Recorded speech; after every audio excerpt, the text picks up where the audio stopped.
आदाब, नमस्कार, सत श्री अकाल। की हालचाल। मैं हूं अमान रिजवी और एक बार फिर से हाजिर हूं एमएमसी न्यूज इंडिया पर खास चर्चा करने के लिए डॉक्टर मुमताज आलम रिजवी से। और मुमताज आलम रिजवी से आज जानेंगे कि आखिर क्या है पूरा मामला जिसमें इलेक्शन कमीशन ने कांग्रेस डेलीगेशन को 3 दिसंबर को मिलने के लिए बुलाया है। खास चर्चा करने के लिए इसलिए क्योंकि इलेक्शन कमीशन से काफी नाराज हैं दूसरी पॉलिटिकल पार्टीज, क्योंकि भारतीय जनता पार्टी के तो हक में फैसले आते हैं, जो भी रिजल्ट नतीजे आते हैं उससे भारतीय जनता पार्टी तो खुश रहती है, लेकिन ईवीएम को लेकर के दूसरी जो पॉलिटिकल पार्टीज है वो हमेशा नाराज रहती हैं, असंतुष्ट रहती हैं। तो महाराष्ट्र का नतीजा हो या हरियाणा का नतीजा हो, खासतौर से जो दूसरी पार्टी कांग्रेस है वो काफी नाराज है, काफी सारे एलिगेशंस भी लगाए हैं इलेक्शन कमीशन पर। तो उस चर्चा को करने के लिए इलेक्शन कमीशन ने कांग्रेस डेलीगेशन को 3 दिसंबर को मिलने के लिए बुलाया है। तो क्या है पूरा मामला, जानेंगे डॉक्टर मुमताज आलम रिजवी से। मुमताज साहब, ये बताइए, इलेक्शन कमीशन ने फाइनली जो है कांग्रेस डेलीगेशन को 3 दिसंबर को मिलने के लिए बुलाया है, चर्चा करने के लिए कि महाराष्ट्र के जो नतीजे हैं उससे कांग्रेस असंतुष्ट है, बहुत सारे और भी एलिगेशंस लगाए हुए हैं। तो आपको क्या लगता है कि इस मुलाकात का कुछ ईवीएम को लेकर के कुछ असर होने वाला है? बहुत बहुत शुक्रिया अमान। देखिए, ऐसा है कि ये एक पॉजिटिव जेस्चर तो है कि इलेक्शन कमीशन ने कम से कम जो विपक्ष है, जो अपोजिशन है, उसको बुलाया। और इलेक्शन कमीशन भी ये समझ रहा है कि ये मामला जो है वो अब मूलगीर बनता जा रहा है, देशव्यापी जिसको हम कह रहे हैं। और लोगों को बड़े डाउट क्रिएट हो रहे हैं, उनके अंदर शक पैदा हो रहा है कि आखिर, क्योंकि महाराष्ट्र में भी एक गांव और कई ऐसे आए, अभी यूपी में भी जो बाय इलेक्शन हो वहां से भी किताब एक गांव है जिसने कांग्रेस को ही वोट दिया, लेकिन जब वहां की ईवीएम खुली तो वहां किसी का वोट कांग्रेस में गया नहीं। इस तरह से और कई चीजें हैं। फिर हैक करने वाला भी वीडियो जो सोशल मीडिया पे चल रहा है कि किस तरह से जो 120 सीटें तय हुई, उसमें से कितनी हैक की जाएंगी, कितने लोग होंगे, 53 करोड़ रुपया उस पर खर्च होगा, ये तमाम ऐसी चीजें चल रही हैं। तो क्या दिखे, उससे क्या है कि डाउट क्रिएट। और हमारा देश जो है वो बहुत ही स्ट्रॉन्ग डेमोक्रेसी वाला मुल्क है, देश है। और डेमोक्रेसी की जो बुनियाद है, जो उसको मजबूत करने की बुनियाद है, वो क्या है? वोट, वोट का अधिकार, वोट डालना, चुनाव। और चुनाव में अगर विश्वास न रह जाए, चुनाव में अगर लोगों को लगे, आखिर क्या वजह है मान साहब, कभी आपने सोचा कि इतना पैसा चुनाव आयोग खर्च करता है, इतनी बातें होती, इसके बावजूद 60-65% वोटिंग पे जा करके हम रुक जाते हैं? क्यों ऐसा नहीं होता कि 95 तक पहुंच जाए? क्या इसकी वजह है? इसकी वजह यह है कि लोग ये मानते हैं कि कोई फायदा नहीं, जिसको बनना होगा बन ही जाएगा, हम वोट डाल के करें तो करें क्या, उससे कोई लेना देना नहीं। तो ये जो सोच है, तो अगर इलेक्शन कमीशन चाहता है कि उसकी वैल्यू बरकरार रहे, जो आयोग है उस पे लोगों का भरोसा कायम रहे और उसकी अपनी अहमियत कायम रहे, भाई उसकी वैल्यू रहे, तो ये बहुत अच्छा कदम इलेक्शन कमीशन ने कम से कम उठाया कि 3 तारीख को बुलाया है। और हमें उम्मीद है कि उस पर गौर किया जाएगा। और हरियाणा में आप देखिए, अभी ये तमाम चल रहा है कि जब बैलेट पेपर की गिनती हो रही थी 10 बजे तक, और मैं खुद बैठा था न्यूज चैनल पे उस दिन, तो मैंने देखा कि बीजेपी जो है वो 25 सीट पे थी और 20 सीट पर, और कांग्रेस जो है वो 65।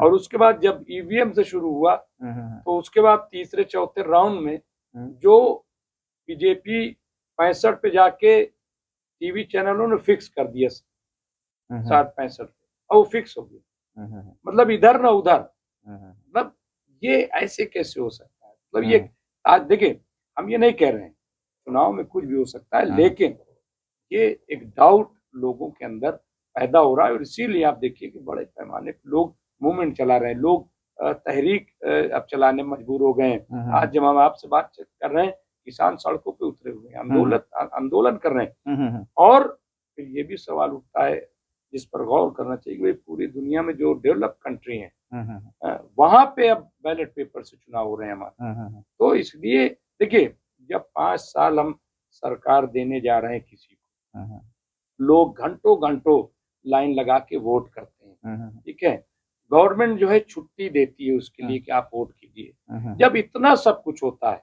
तो हमें क्या जल्दी है कि बस 5 घंटे में हमें नतीजे मिल जाए? 5 दिन लगेगा ना काउंटिंग में, लगने दो 5 दिन।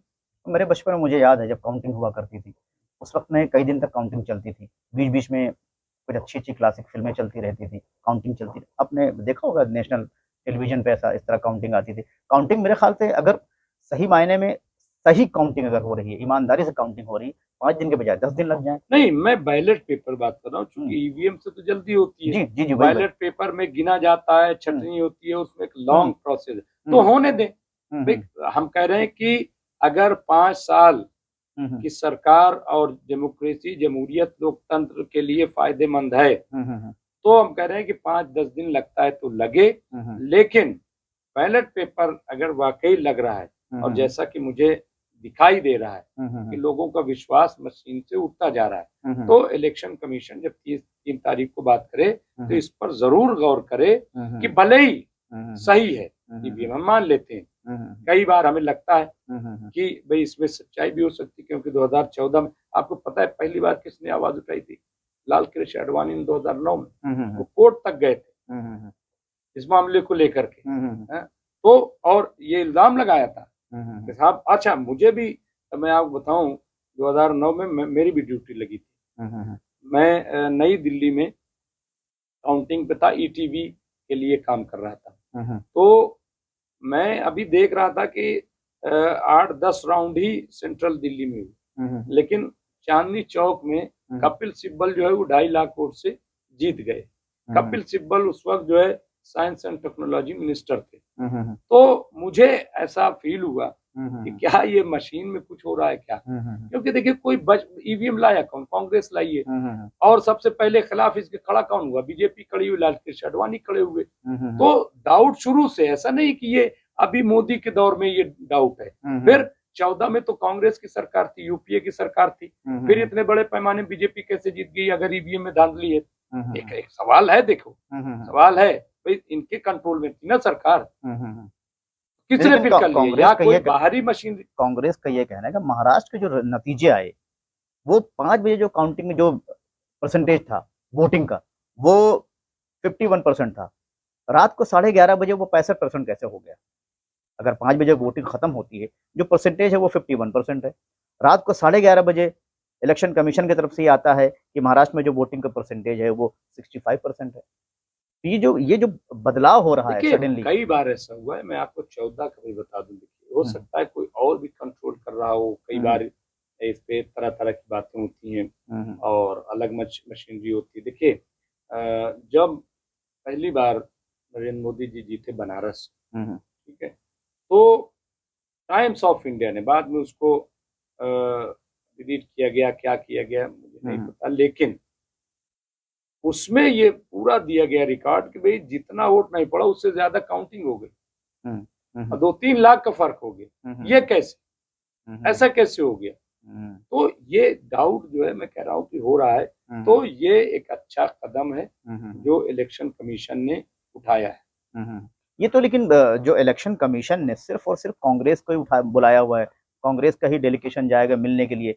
बहुत सारी और भी पॉलिटिकल पार्टीज हैं जिनको ईवीएम से शिकायत है, ईवीएम से नाराज हैं। वो आम आदमी पार्टी हो, चाहे वो समाजवादी पार्टी हो, और भी पार्टीज हैं जो ना, सारी पार्टीज को क्यों नहीं बुलाया? आप सही कह रहे हैं। देखिए, ऐसा है कि सब एप्लीकेशन जिन जिन लोगों ने दिया होगा, तो एक एक करके बुलाते हैं, एक साथ नहीं बुलाते हैं। हो सकता है कि अभी कांग्रेस को बुलाया हो, फिर समाजवादी को बुलाएं, फिर अलग अलग पार्टीज को बुलाएं, फिर बीजेपी भी जाएगी। मुझे ऐसा नहीं लग रहा है, बीजेपी भी अपनी सफाई पेश करेगी, बीजेपी भी बताएगी। तो मुझे लग रहा है कि अलग अलग तरीके से वो इलेक्शन कमीशन जरूर सबको बुलाएगा, सबको सुनेगा, और सुनना भी चाहिए। मामला सुप्रीम कोर्ट भी गया, हालांकि सुप्रीम कोर्ट ने इसे सिरे से खारिज कर दिया महाराष्ट्र के मामले को, और वो इसलिए कि क्योंकि ये जो है इख्तियार इलेक्शन कमीशन का है, लेकिन उसमें सुप्रीम कोर्ट कुछ नहीं कर सकता है। इलेक्शन, हाँ, ये जरूर कह सकता है कि भाई ये डाउट क्लियर करो, इस तरह की चीजें तो पहले भी कह चुका है। तो ये एक अच्छा कदम है, जैसा कि मैंने कहा।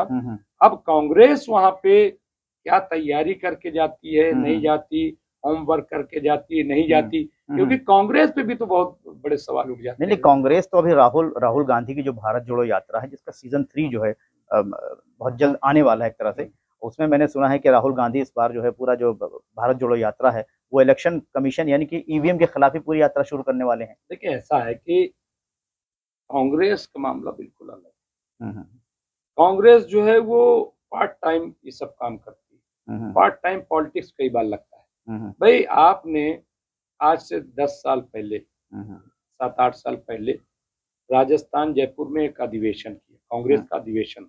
हम्म, उस अधिवेशन ने आपने ऐलान किया था कि हम ईवीएम के खिलाफ मुहिम चलाएंगे। सवाल ये है कि आप 7-8 साल पहले से ये बात कह रहे हो, हाँ? तो वो मूवमेंट क्यों चला? आज फिर जब आप महाराष्ट्र हार गए, जब आप हरियाणा हार गए, भाई हारने के बाद क्यों जागते हो? हाँ? भाई अगर आपको ईवीएम लग रहा है कि ये ईवीएम डाउटफुल है, उसमें धांधली हो रही है, अब आप देखिए ना तेलंगाना में लोग जाके बैठ गए। अब तेलंगाना में भी सरकार जो ईवीएम से बनी, ये ईवीएम सरकार है। हाँ? लेकिन बीजेपी तो ये भी इल्जाम लगाती है ना, कांग्रेस जहां इलेक्शन जीत जाती है वहां तो ईवीएम पे कोई बात नहीं करती, लेकिन जहां के नतीजे उसके अगेंस्ट आते हैं वहां पे वो जो है वो ईवीएम पे सवाल खड़ा कर देती है। तो ये भी तो एक बात है। नहीं, अरे वही बात है जो मैं कह रहा हूँ, वही बात जो मैं कह रहा हूँ कि सवाल ये है कि जब आप चुनाव हारते हैं, ठीक है, तभी ये सब क्यों याद आता है? एक चीज गलत है तो उसके खिलाफ कंटिन्यू क्यों, ये पार्ट टाइम क्यों? भाई ईवीएम का मसला नया तो नहीं है ना ये, लेकिन हरियाणा आप हार गए, महाराष्ट्र हार गए, अब आप फिर ये लगा आप फिर चलो फिर आंदोलन करो। तो फिर आप तो बड़ी पार्टी है, इंडिया अलायंस है, बाइकआउट कर देते कि हम इलेक्शन ही नहीं लड़ेंगे अगर आप ईवीएम से कराएंगे तो। भले ही आप 6 महीने बाद कराइए, लेकिन आप जो है बैलेट पेपर क्यों नहीं कहते? एक बार भी कांग्रेस बैलेट पेपर पे लौटने के लिए तैयार नहीं है। क्या कांग्रेस भी इस धांधली में शामिल है? मुझे तो कई बार डाउट होता है कि क्यों खुल करके नहीं कहते। क्या आपने किसी भी कांग्रेसी लीडर से सुना?